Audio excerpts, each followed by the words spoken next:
पर्वत पहाड़ एलायक ब्राह्मण यो ब्राह्मण बाबू। पर्वत पहाड़ एलायक ब्राह्मण यो ब्राह्मण बाबू। चली भेला गंगा स्नान यो ब्राह्मण बाबू। चली भेला गंगा स्नान यो ब्राह्मण बाबू। कि पर्वत पहाड़ एलायक ब्राह्मण यो ब्राह्मण बाबू। चली भेला गंगा स्नान यो ब्राह्मण बाबू। मैं हुन कारो कलानी बाबू पड़ा बोधल यो ब्राह्मण बाबू। मैं हुन कारो कलानी बाबू पड़ा बोधल यो ब्राह्मण बाबू। कि चली भेला गंगा स्नान यो ब्राह्मण बाबू।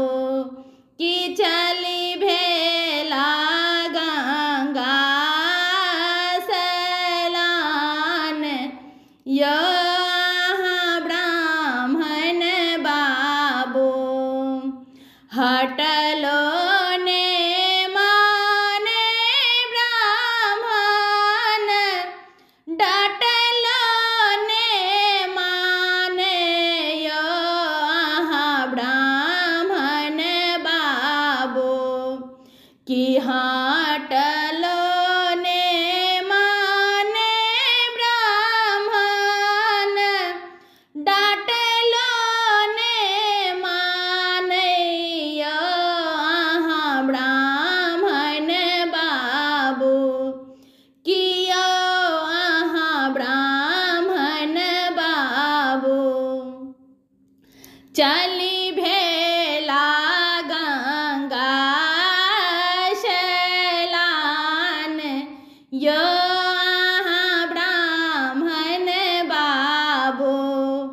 कि चली भेला गंगा स्नान यो ब्राह्मण बाबू।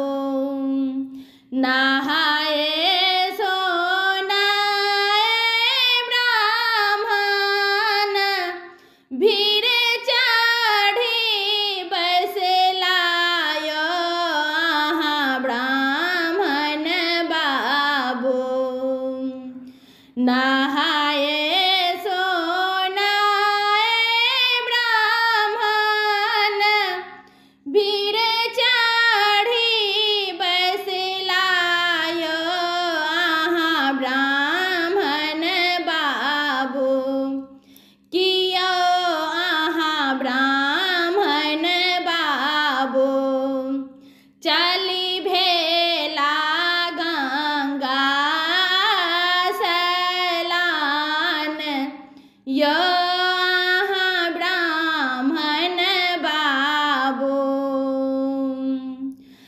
ताक लगला ब्राह्मण बाबू सेवक के बाट यो ब्राह्मण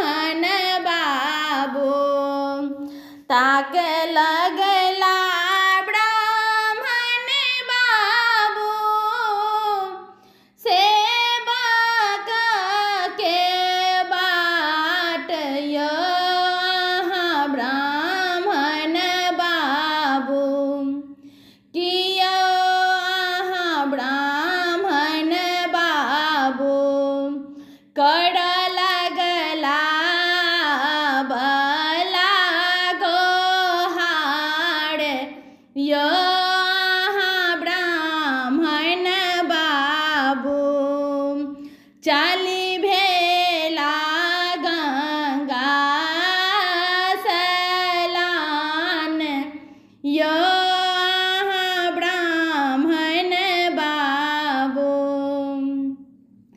पर्वत पहाड़े सा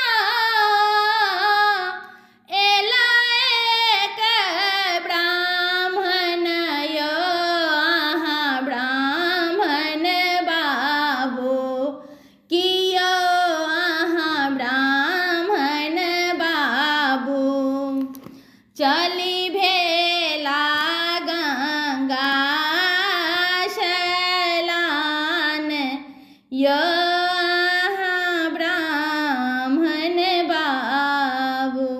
धन्यवाद। चैनल के सब्सक्राइब नहीं किए हैं तो सब्सक्राइब कर ले। कमेंट करके जरूर बताएं अहाँ सबके केहन लागल। लाइक करो, चैनल के ज़्यादा से ज़्यादा शेयर करो। धन्यवाद।